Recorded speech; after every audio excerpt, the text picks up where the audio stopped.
Hey guys, welcome back to my YouTube channel. तो आज हम ड्रैगन किंग सीरीज को फिर से कंटिन्यू करने जा रहे हैं। तो जैसे कि हमने प्रीवियस एपिसोड में देखा था, जिजी का मैच चला होता है लिंसान के अगेंस्ट में। लिंसान सोच रहा होता है कि हिम्मत तो है इस शक अकेडमी के बच्चे में। टैलेंट की बात करें तो ये मेरे से ज़्यादा खतरनाक है, क्योंकि सोचा जाए तो ये समझ पा रहा है, इसने बिल्कुल सही तरीका चूज़ किया मुझसे लड़ने का। पर क्या ये कुछ कर पाएगा मेरे अगेंस्ट में? वैसे एक टर्नेडो का अटैक कर देता है जिजी की तरफ। तो एपिसोड नंबर 159 की शुरुआत होती है। जो अटैक होता है वो जिजी के ऊपर काफ़ी ज़्यादा लग रहा होता है, काफ़ी ज़्यादा कट्स लग रहे होते हैं उसे। वैनन टेंशन में होती है। जिजी पीछे हट के बोलते हैं शुक्रिया। लिंसान सोच रहा होता है कैसा लग रहा है कि इसने अपनी समझ बढ़ा दी। गोस्ट शैडो जो स्टेप्स हैं इसके उसकी, वो बोल रहा होता है कि शुक्रिया बोलने की कोई ज़रूरत नहीं है, ये सब कुछ तुम्हारी सोचने और समझने की क्षमता है। तुम सच में एक शर्क अकेडमी के स्टूडेंट कहलाने के लायक हो। मैंने तुमसे 2 साल पहले ये सीखे थे, मतलब बाद में सीखे थे तुमसे। ध्यान से। वो जल्दी से अटैक करने के लिए आ रहा होता है जिजी की तरफ। जिजी सोच रहा होता है कि वाह, ये तो कुछ ज्यादा फास्ट है। ऐसा लग रहा है कि अपनी टॉप स्पीड यूज ही नहीं कर रहा था। उसको हर तरफ से कट्स लग रहे होते हैं। वो सोच रहा होता है कि अभी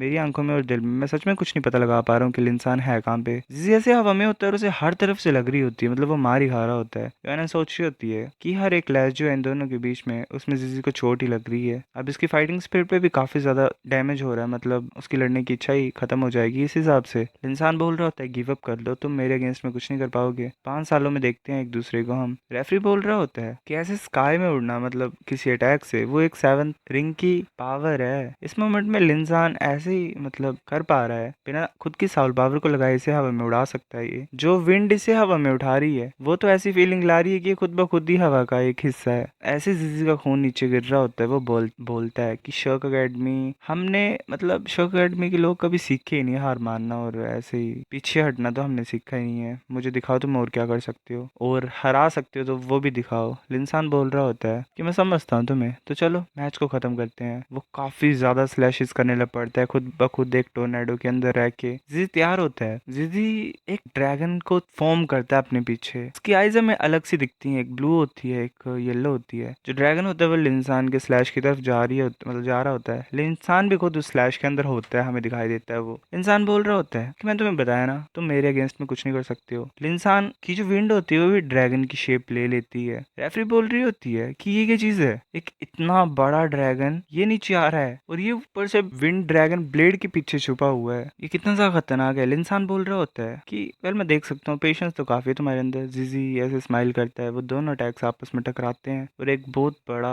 ब्लास्ट होता है। उस टाइम पे जब जो ड्रैगन्स थे वो आपस में टकराए, लिंसान ने कुछ चीज को टूटते हुए देखा। मतलब जीजी को लग रहा होता है कि लिंसान एकदम से टूट गया, गायब हो गया। वो एक विंड की तरफ बिल्कुल ही खत्म हो गया, उसकी सारी की सारी प्रेजेंस खत्म हो गई। जीजी सोच रहा होता है पहले मुझे बैटल आर्मर को समन करना पड़ना। तभी लिंसान एकदम से जीजी के पीछे आ जाता है। जीजी अपने क्लोन्स में कन्वर्ट होता है और अटैक को डोज करने लगता है, पर एक अटैक लगता है जीजी को। जीजी नीचे गिरता है ग्राउंड में। इंसान बोल रहा होता है तुम सच में काफी ज्यादा कमाल के हो। रेफरी बोलती है जीजी अपना सारी ताकत लगा रहा है, पर लिंसान की ताकत कुछ ज्यादा ही खतरनाक है। वो ऐसे पूरा का पूरा विंड में बदल जा रहा है। इससे उसे डिफेंस भी मिल रहा है और खासकर उसके पास स्पीड भी आ रही है, एक बिजली की रफ्तार। इसकी जो रो पावर है और इसकी जो एनर्जी है, वो तो इसके ओपोनेंट को काफी ज्यादा खतरनाक से दबा रही थी। और उसकी गोस्ट शैडो मिस्टीरियस स्टेप्स की जो मास्टरी है वो जीजी से ज्यादा है। वुलिन जीजी को उठाने के लिए आता है और बोलता है क्या तुम ठीक हो? जीजी बोल रहा होता है ऑफ कोर्स मैं ठीक हूँ। वो इंसान काफी ज्यादा कमाल का था। तो अच्छा, इस तरीके की, मतलब ये तरीका स्पीड को समझने का, काफी ज्यादा क्वेश्चंस जो मेरे दिमाग में पहले थे अब वो खत्म हो गए हैं, सब कुछ साफ हो गया है। कितना ज्यादा कमाल का था ये। वुलिन सोच रहा होता है क्या ये प्रीवियस मैच को एक लेसन की तरह ट्रीट कर रहा है। पर देखा जाए तो इंसान की कॉम्बैट पावर्स काफी ज्यादा खतरनाक हैं। जितने भी किंग्स से मैंने फाइट की, ये उनमें से सबसे ज्यादा खतरनाक लग रहा है मुझे। ये एक स्पीड टाइप मास्टर है, साथ में 5 रिंग्स है इसके पास, तो ऑब्वियसली टैंक टैंक इसके अगेंस्ट में कुछ भी नहीं था, ये ज्यादा खतरनाक था। फिर ऐसे ही वुलिन के सामने प्रिंस आ जाता है। वो सोच रहा होता है कि डायूआन को हरा के ही मैं वो राइट अर्न कर सकता हूँ जिससे मैं उस इंसान को चैलेंज करूंगा। हर कोई हार सकता है पर मेरे लिए ये ऑप्शन है ही नहीं। फिर ऐसे थर्ड मैच में युआनन हुई जीत जाती है। रेफरी बोल रहा होता है कि नेक्स्ट मैच हाईलाइट है आज का। शर्क अकेडमी की तरफ से टांग वुलिन आ रहा है। वो सेकंड रैंक टाइगर किंग डायू यान को फेस करेगा, जो कि मॉन्स्टर अकेडमी का है। मैं श्योर हूँ कि सब इस मैच का इंतजार कर रहे थे। एम्परर जो लीडर के पास आके बोल रहा होता है मॉन्स्टर अकेडमी के कि टीचर तुम्हें क्या लगता है मून फायर के चांसेस हैं टांग वुलिन के अगेंस्ट में जीतने के? जो लीडर होता है वो बोल रहा होता है योर मेजेस्टी तुम्हें चिंता करने की कोई जरूरत नहीं है। नॉर्मल सर्कमस्टांसिस में 70% चांस है प्रिंस के जीतने के। यू यान टैलेंटेड ही नहीं है, पर वो शांत किस्म का इंसान और तेज दिमाग का है, तो वो एक काफी खतरनाक ओपोनेंट है। अगर टांग वुलिन के कंपैरिजन में बोलें तो वेल जीतने के चांसेस हैं प्रिंस के। अगर ताकत की बात करें तो बोल सकते हैं कि टांग वुलिन की जो एबिलिटीज़ है वो काफ़ी ज़्यादा यूनिक है, पर अगर कल्टीवेशन की बात करें तो यू यान काफ़ी ज़्यादा आगे है, तो जीतने के चांसेस यू यान के ज़्यादा हैं। जो लोग होते हैं वहाँ पे वो काफ़ी ज़्यादा चेयर कर रहे होते हैं प्रिंस को, और जो रेफरी होती है वो भी सोच रही होती है कि इसे जीतने पड़ेगा। प्रिंस आ जाता है स्टेज पे, तभी जीजी काफ़ी ज़्यादा ज़ोर से हंस रहा होता है। प्रिंसेस से पूछता है कि तुम ऐसे क्यों एकदम से हंस रहे हो, क्या तुम ऑन पर्पस कर रहे हो ये। जीजी बोल रहा होता है कि मैं फाइनली समझ गया, अब मुझे लग गया पता। वो फिर हंस रहा होता है। वुलिन पूछता है तुम्हें क्या पता लगा। जीजी बोल रहा होता है मैं समझ गया, मेरी जो स्पिरिट मास्टर है, मतलब अगर मुझे अच्छे से स्पिरिट को मास्टर करना है अजाइल अटैक क्लास में, तो मुझे ज़्यादा सीरियस नहीं रहना है। मैं काफ़ी ज़्यादा सीरियस रहता था, जिसकी वजह से जो मेरी ट्रेनिंग है वो ज़्यादा आगे नहीं बढ़ पाई। वैसे यूएनएन को आकर के बोल रहा होता है कि यूएनएन मैं फाइनली समझ गया, मुझे लग गया पता। यूएनएन बोल रही है तुम कर क्या रहे हो, मुझे जाने दो। जीजी बोल रहा होता है कि जिस मोमेंट में तुमने मुझे पुश किया है, मतलब तुम मुझे दूर कर रहे थे अपने से, तो मैं पूरे तरीके से पड़ा था तुम्हारे पीछे ताकि मैं तुम्हारे साथ रह सकूं, तुम जैसा कमाल का इंसान बन सकूं। उस टाइम पे जो मेरी प्रोग्रेस थी वो काफी ज्यादा फास्ट थी, एक रॉकेट की तरह थी। मुझे कॉन्फिडेंस मिल रहा था कुछ ज्यादा ही, पर इस रास्ते का एक एंड आ गया,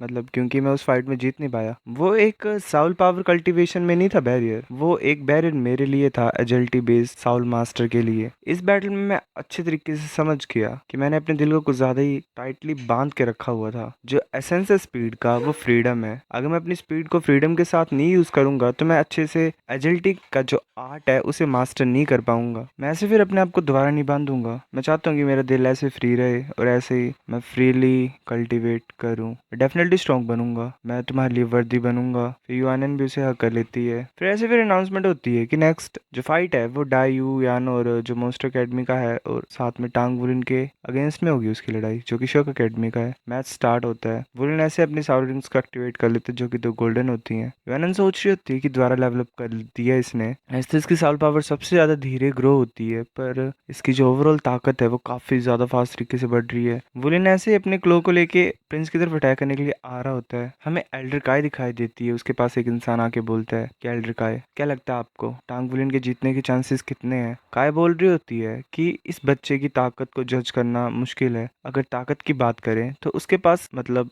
वो ऊपर नहीं है, पर हमेशा वो कमाल की चीजें करता है। शक अकेडमी में भी वो एक छोटा मॉन्स्टर है। मैं देखना चाहती हूँ कि चीजें कैसे आगे बढ़ती हैं। चलो देखते हैं और फाइंड करते हैं। वो चोंगटियान भी सोच रहा होता है कि वुलिन तुम्हें अपना बेस्ट करना है। वैसे आ रहा होता है यू यान की तरफ। यू यान के बाल सफेद हो जाते हैं, पता नहीं शायद उसकी किसी एबिलिटी की वजह से, और वो वुलिन के अटैक को हेड ऑन ले लेता है, मतलब ऐसे ही डोज वगैरह नहीं करता। वुलिन फिर पीछे चला जाता है और काफी ज्यादा स्पीड से फिर से प्रिंस के ऊपर अटैक कर रहा होता है हर डायरेक्शन से। रेफरी बोल रही होती है कि किसी भी फाइटर ने अपने साउल स्किल्स को नहीं निकाला हुआ है, कितनी ज्यादा हैरानी की बात है ये। टांग वुलिन के पास डाई यू यान जैसी साउल पावर नहीं है। इस लड़ाई में ऐसा नहीं लग रहा कि उसके पास अपर हैंड है, मतलब वो अच्छे से लड़ पा रहा है या फिर ऐसा कुछ। जो पावर है साउल पावर डाई यू यान की वो 54 है, पर अभी वो अपने ओपोनेंट को नहीं रोक पा रहा ना कि, और साथ में हराने की भी कुछ नहीं सोच पा रहा है। प्रिंस सोच रहा होता है कि जो ताकत है टांग वुलिन की गोल्डन ड्रैगन क्लो की वो काफी ज्यादा खतरनाक है। मैं अपने टाइगर क्लोज और अपनी दूसरी एबिलिटी को भी यूज कर रहा हूँ, फिर भी ऐसे लग रहा है कि मैं स्ट्रगल ही कर रहा हूँ यहाँ पे। ऐसे मैं इसे लंबे टाइम तक नहीं चलने दे सकता हूँ। वैसे एनर्जी ब्लास्ट को लॉन्च करता है, मतलब और वुलिन के अटैक को रोक लेता है। उसके बाल फिर से येलो हो जाते हैं और वो दोबारा टांग वुलिन के ऊपर अटैक करने के लिए आ रहा होता है। टांग वुलिन अपनी ब्लू सिल्वर ग्रास को रिलीज कर देता है। ब्लू सिल्वर ग्रास इतनी ज्यादा ताकतवर होती है कि जो प्रिंस होता है उसके क्लोज सिर्फ